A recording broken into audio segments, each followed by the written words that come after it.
Tu veux te lancer? Tu as peut-être une compétence, une idée, une envie, mais tu bloques sur une question toute simple. À qui tu vas vendre? Et tant que tu ne réponds pas clairement à ça, tu peux faire tous les efforts du monde. Tu resteras dans le flou. Donc, difficile à comprendre, donc difficile de t'acheter quoi que ce soit. Dans cette vidéo, je ne vais pas te dire de parler à tout le monde. Je ne vais pas te faire un grand cours de marketing indigeste. Et je ne vais pas te faire croire qu'il faut juste une cible parfaite dès le premier jour.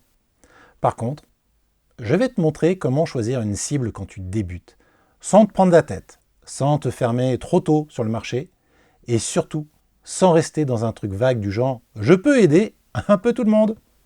Quand on débute, on a souvent la même peur. On se dit « si je choisis une cible, je vais me fermer des portes.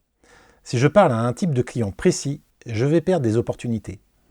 Si je me spécialise trop tôt, je vais me tromper. » Et du coup, qu'est-ce qu'on fait?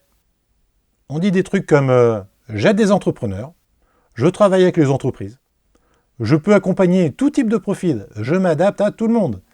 Et en apparence, ça rassure. Mais dans la vraie vie, ça crée surtout un problème. Personne ne se sent vraiment visé. Et quand personne ne se reconnaît clairement dans ce que tu dis, ton offre devient molle. Le but, ce n'est donc pas de trouver une cible parfaite. Le but, c'est de choisir une cible assez claire pour rendre ton message plus fort. Choisir une cible, ce n'est pas juste une case marketing à cocher. C'est ce qui te permet de rendre ton activité plus lisible.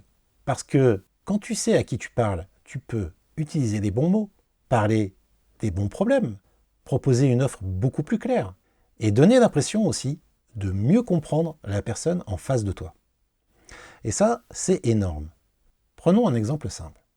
Dire « je fais de l'accompagnement ». Bon, oui, ok, pas terrible. Dire « j'aide des entrepreneurs à clarifier leurs projets avant de se lancer ». Là, on commence à comprendre quelque chose. La différence, elle est là. Plus ta cible est claire, plus ton message devient concret. Et plus ton message est concret, plus tu donnes envie d'écouter la suite. Il faut aussi casser une idée fausse. Une bonne cible, ce n'est pas forcément une niche minuscule, un truc ultra technique ou une spécialisation figée à vie. Quand tu débutes, tu n'as pas besoin de trouver la cible parfaite pour les 10 prochaines années. Tu as besoin d'une cible suffisamment nette pour tester ton offre, te rendre compréhensible et commencer à parler plus juste.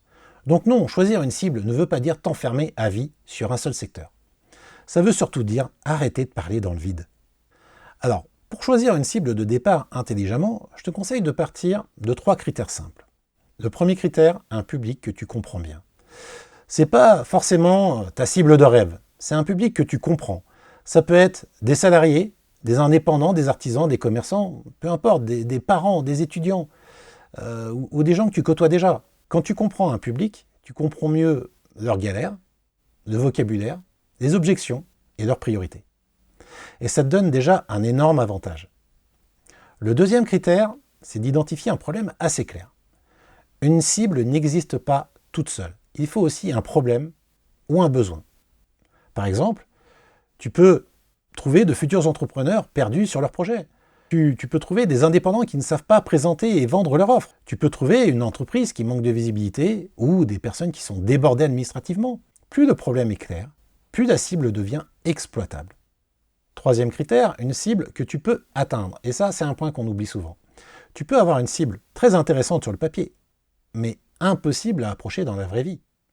Quand tu débutes, mieux vaut avoir une cible accessible qu'une cible théorique. Géniale, mais totalement inaccessible pour toi.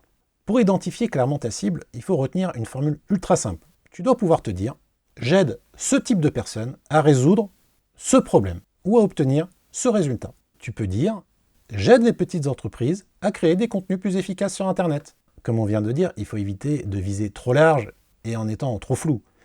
L'objectif n'est pas d'avoir la cible parfaite au départ. Le but, c'est de lancer ton entreprise et de trouver les premiers clients. Et après, tu pourras affiner et ajuster au fur et à mesure. Donc retiens bien ça. Choisir une cible, ce n'est pas t'enfermer dedans. C'est juste rendre ton offre plus claire. Et quand tu débutes, la clarté vaut bien plus que l'illusion de parler à tout le monde. Alors, si cette vidéo t'a aidé, n'oublie pas de mettre un like. Et si tu n'es pas encore abonné, tu sais ce qu'il te reste à faire. Et demain, on aborde un sujet très intéressant. La domiciliation d'une entreprise. Peu savent ce que c'est et peu savent comment faire.